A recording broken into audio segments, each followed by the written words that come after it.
खबर राजधानी दिल्ली से 5 जनवरी से दिल्ली विधानसभा का शीतकालीन सत्र शुरू होने जा रहा है। 4 दिन तक यह सत्र चलेगा। दिल्ली विधानसभा के सत्र से जुड़ी खबर यह है कि सीएजी की रिपोर्ट पेश किए जाने की इसमें संभावना जताई जा रही है। साथ ही शीश महल का मुद्दा जो दिल्ली विधानसभा चुनाव में उफान पर आया, बीजेपी ने आम आदमी पार्टी पर हमला किया इस मुद्दे को लेकर। साथ ही अभी भी लगातार इस मुद्दे पर बहस जो है वो जारी रहती है। ये मुद्दा भी दिल्ली विधानसभा सत्र में उठाया जा सकता है। जानकारी ये भी है कि दिल्ली जल बोर्ड घोटाले पर सीएजी रिपोर्ट पर भी हंगामा जो है वो देखा जा सकता है। और क्या क्या हो सकता है इस सत्र में, इस पर ज्यादा जानकारी के लिए हमारे साथ दिल्ली से जुड़ रहे हैं हमारे संवाददाता दीपक कुशवाहा। उनसे ज्यादा जानकारी लेंगे।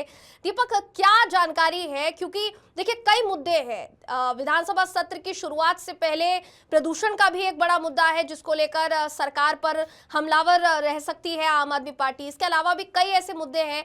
सीएजी की रिपोर्ट पेश किए जाने की बात हो रही है। क्या जानकारी मिल रही है दीपक?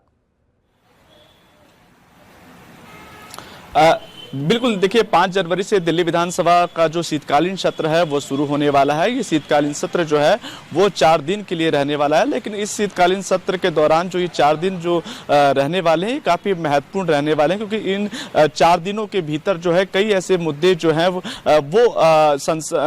सत्र के दौरान जो है वो चर्चा में रहने वाले हैं। सबसे पहले प्रदूषण का जो मामला है दिल्ली का सबसे बड़ा मामला है, और ऐसे में क्योंकि सरकार ने भी ये कहा है कि प्रदूषण को लेकर जो है इस सत्र में जो है वो चर्चा की जाएगी। तमाम जो बातें हैं प्रदूषण को लेकर उस पर जो है चर्चा विस्तृत रूप में जो है करने वाले हैं। लेकिन दूसरी ओर जो 2 बड़ी मुख्य बातें हैं, क्योंकि इस सत्र के दौरान जो है सीएजी रिपोर्ट भी जो है वो पेश की जाएगी, और सीएजी रिपोर्ट जो है वो काफी महत्वपूर्ण हो जाती है, क्योंकि 2 ऐसे बड़े मुद्दे, जो एक शीश महल का मुद्दा और दूसरा जो है दिल्ली जल बोर्ड घोटाला। आपको याद होगा कि शीश महल का मुद्दा चुनाव से पहले, दिल्ली चुनाव से पहले काफी ज्यादा जो है वो गंभीर था दिल्ली के अंदर, क्योंकि जिस तरीके से भारतीय जनता पार्टी ने शीश महल के मुद्दे को चुनाव से पहले एक बड़ा मुद्दा बनाया, और उसको लेकर वही एक बड़ा मुद्दा था जिसमें आम आदमी पार्टी को जो है काफी ज्यादा नुकसान इस शीश महल के मुद्दे से मिला था। मैं आपको बता दूं कि जब शीश महल का मुद्दा जब हुआ था तो उसमें मुख्यमंत्री के जो आधिकारिक जो आवास था उसके निजीकरण को नवीकरण बनाने के लिए जो उसमें खर्च आया था उसमें ज्यादा बढ़ोतरी जो है वो पाई गई थी, जिसको लेकर लगातार भारतीय जनता पार्टी जो है आम आदमी पार्टी पे हमलावर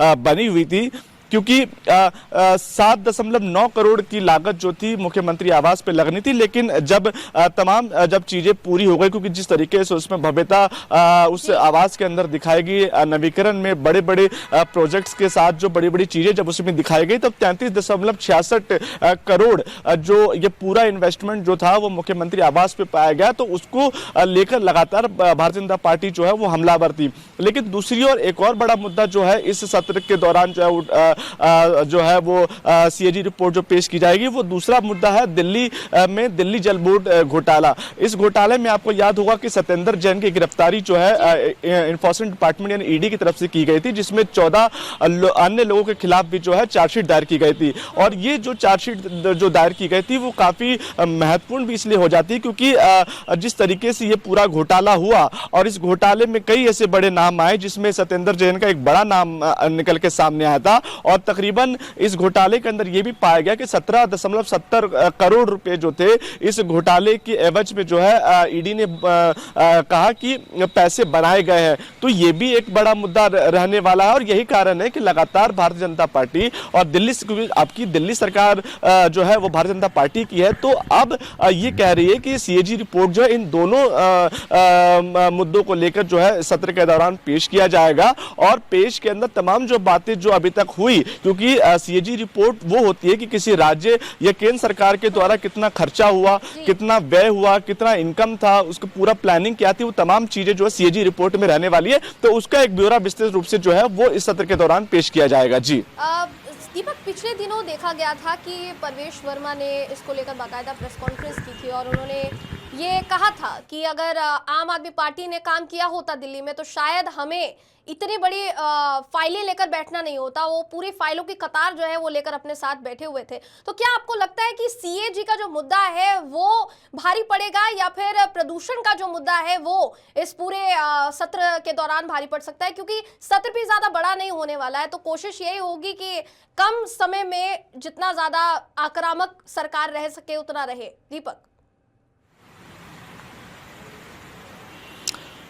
देखिए, क्योंकि देखिए 4 दिन का इस सत्र रहने वाला है और इस चार दिन के अंदर जो है हंगामे के आसार काफी ज्यादा है और सरकार ये पूरा मूड बनाकर बैठी है कि इस बार इस 4 दिन के सत्र के अंदर सीएजी रिपोर्ट है वो जरूर पेश किया जाए। आपने प्रवेश वर्मा की बात करी, सिर्फ प्रवेश वर्मा ही नहीं बाकी अन्य औरों की भी बात करें, चाहे भारतीय जनता पार्टी के जो दिल्ली के जो अध्यक्ष हैं उन्होंने भी सीएजी रिपोर्ट को लेकर एक बड़ा मुद्दा बनाया। आपको याद होगा कि दिल्ली के अंदर शीश महल और दिल्ली जल बोर्ड को लेकर बीजेपी ने काफी बड़े बड़े प्रोटेस्ट किए और शीश महल का मुद्दा ही खास तौर पर जो है जो चुनाव हुए विधानसभा चुनाव से पहले एक बड़ा मुद्दा बन गया था और यही जो सबसे बड़ी कमजोरी जो थी वो अरविंद केजरीवाल और उनकी पार्टी के लिए बनी।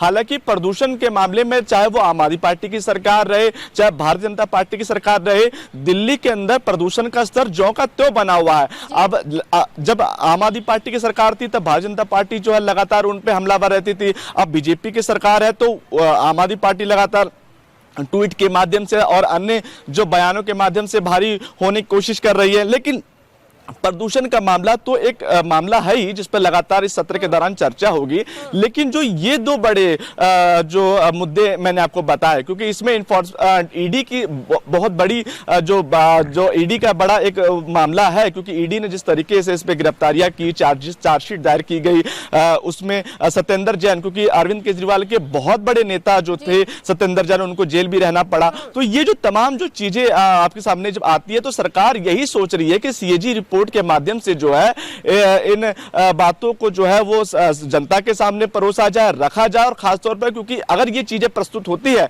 तो निश्चित तौर पर जो है दिल्ली के अंदर आम आदमी पार्टी जो और बैकफुट पे जाएगी और ये प्लस पॉइंट जो है भारतीय जनता पार्टी के लिए रहने वाला है। जी देखिए दीपक, वैसे तो ये जो पूरा मुद्दा है ये गरमाया हुआ ही है कि प्रदूषण को लेकर आम आदमी पार्टी जो है वो निशाना साधेगी। लेकिन जैसा हमारे दर्शक भी जानते हैं और आपने भी इससे पहले जानकारी दी कि 5 जनवरी को कांग्रेस की तरफ से भी मनरेगा के समर्थन में मनरेगा बचाओ रैली जो है वो निकाली जाने वाली है। तो क्या आपको ऐसा लगता है कि ये जो मनरेगा का मुद्दा है कांग्रेस का वो दिल्ली विधानसभा सत्र पर भारी पड़ेगा या कहीं ना कहीं मुद्दा जो है वो छुप जाएगा, ऐसा लगता है क्या?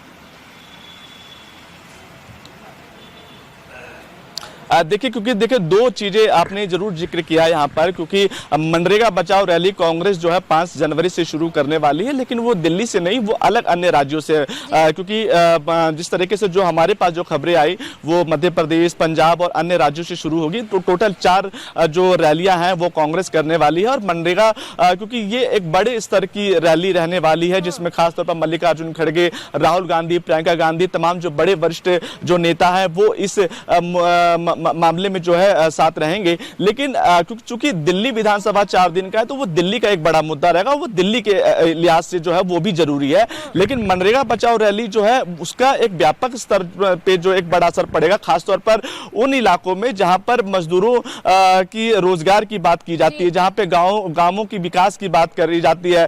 तो ये वो मुद्दों पे बड़ा असर पड़ने वाला और यही बात जब CWC की बैठक में कांग्रेस की जब रही तो सबसे बड़ा पहला मुद्दा मनरेगा बचाओ को लेकर ही रहा कि आखिरकार सरकार मनरेगा का नाम क्यों चेंज करना चाहती है। क्या सच में जो सरकार है वो मजदूरों की भलाई, उनके रोजगार की बात कर रही है? क्या सरकार जो है बिना नाम बदले क्या मजदूरों के लिए काम नहीं करना चाहती थी? और कारण रहा कि जब CWC की बैठक रही तो हमने उसमें देखा कि किस तरह के कांग्रेस के खेमे में आए। एक तरफ जो है मनरेगा के नाम बदलने को लेकर लड़ रही है तो दूसरी तरफ हमने देखा कि किस तरह से दिग्विजय सिंह ने एक ट्विटर पे अपनी फोटो जो है संगठन और भारतीय जनता पार्टी की एक फोटो उन्होंने ट्वीट करी जिससे बड़ा बवाल मचा। तो आप ये समझ सकते हैं कि कांग्रेस एक तरफ से जो है सरकार को घेरने की कोशिश कर रही है, लेकिन कुछ ऐसे ट्वीट से निकल के सामने आते हैं कांग्रेस नेताओं के जिसमें यह समझ में आता है कि उनके अंदरूनी खेमे में एक बड़ी फूट नजर आती है। हालांकि दिग्विजय सिंह ने उसके बाद अपनी सफाई जरूर दी, लेकिन जो राजनीति की जो है वो कहीं ना कहीं समझ में आ रही है कि आखिर कांग्रेस के अंदर क्या चल रहा है। जी जी, बहुत बहुत धन्यवाद दीपक, ज्यादा जानकारी के लिए। तो दिल्ली में विधानसभा सत्र जो है उसकी शुरुआत होने वाली है और उससे पहले ज्यादा जानकारी दे रहे थे हमारे संवाददाता दीपक कुशवाहा।